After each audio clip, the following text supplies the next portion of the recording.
नमस्कार दोस्तों। आज हम आपको एक खास कहानी सुनाएंगे जो हमें बुद्ध के महान जीवन संदेश से परिपूर्ण है। ये कहानी है शांति की खोज की, जिसमें हम जानेंगे कि कैसे एक सामान्य युवक ने अपने जीवन को बदल दिया जब उसने बुद्ध के संदेश को अपनाया। ये कहानी एक छोटे से गांव के एक युवक आर्यन के जीवन से जुड़ी है।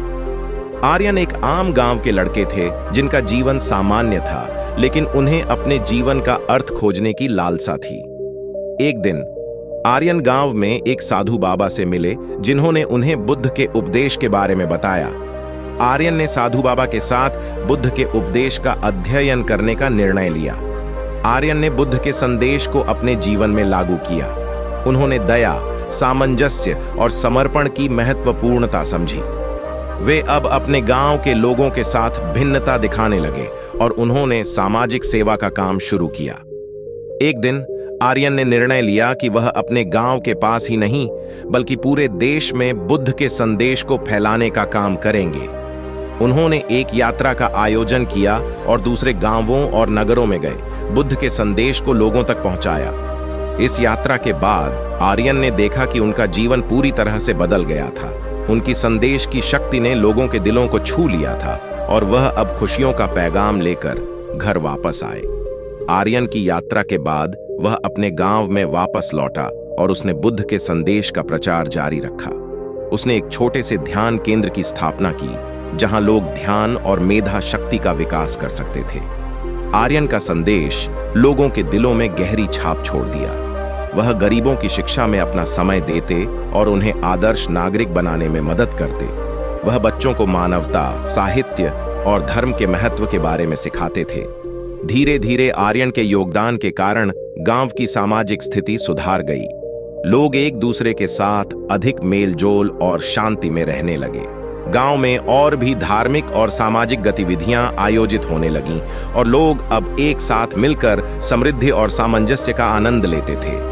एक दिन गांव में एक दुखी युवक आया जिसने अपनी समस्या का समाधान नहीं पाया था। उसने आर्यन से मिलकर उसकी सहायता मांगी। आर्यन ने उसे ध्यान और मन शांति की तरफ प्रेरित किया और उसे बुद्ध के संदेश का पालन करने के लिए मार्गदर्शन किया। युवक ने आर्यन की सलाह मानी और अपने जीवन को सुधारने का प्रयास किया। धीरे धीरे उसकी समस्या दूर हो गई और वह खुशियों के साथ अपने जीवन का आनंद लेने लगा। उसका आदर्शी जीवन दूसरों को भी प्रेरित किया और उन्होंने भी बुद्ध के मार्ग पर चलने का निर्णय लिया। इस तरह आर्यन की यात्रा और उसके संदेश ने एक पूरे समुदाय को समृद्धि, शांति और समाज में सामंजस्य की दिशा में मोड़ दिया।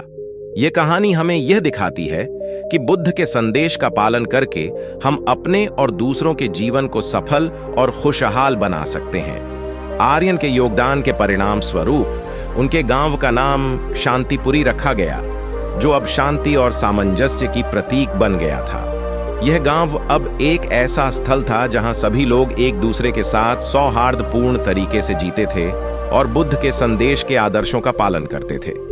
शांतिपुरी गांव में एक बड़ा संगठन भी बना जिसका उद्देश्य लोगों के शिक्षा, स्वास्थ्य और सामाजिक उन्नति के लिए काम करना था।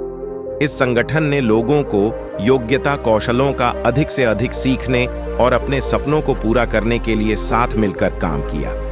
आर्यन ने भी इस संगठन का हिस्सा बना और उन्होंने युवाओं को बुद्ध के उपदेशों के माध्यम से मानवता और सद्गुणों के महत्व के बारे में शिक्षा देना जारी रखा। इस बीच एक दिन एक गरीब विद्वान आर्यन के पास आया और उसके साथ बुद्ध के संदेश की गहरी चर्चा करने का प्रस्ताव रखा। आर्यन और विद्वान ने मिलकर बुद्ध के संदेश के अध्ययन में अपना समय बिताया और उनके विचारों को और भी गहराई से समझा। इस अद्भुत चर्चा के बाद आर्यन और विद्वान ने एक नया संगठन बनाया जिसका नाम धर्म शिक्षा संगठन था। इस संगठन का उद्देश्य था बुद्ध के उपदेशों को दुनिया भर में फैलाना। धार्मिक शिक्षा संगठन ने अपने कार्यों को और भी बढ़ाया और बुद्ध के संदेशों को एक नए स्तर तक पहुंचाया। इसके अंतर्गत वे युवाओं को ध्यान और योग की प्रशिक्षण देते, जिससे उनका मानसिक स्वास्थ्य सुधरता और उन्हें आत्म साक्षरता की ओर बढ़ने में मदद मिलती। शांतिपुरी गांव में बदलाव केवल सामाजिक ही नहीं बल्कि आर्थिक रूप में भी आया। वहां के उद्यमियों ने स्थानीय उत्पादों का विकास किया और उन्होंने गांव की अर्थव्यवस्था को मजबूत किया।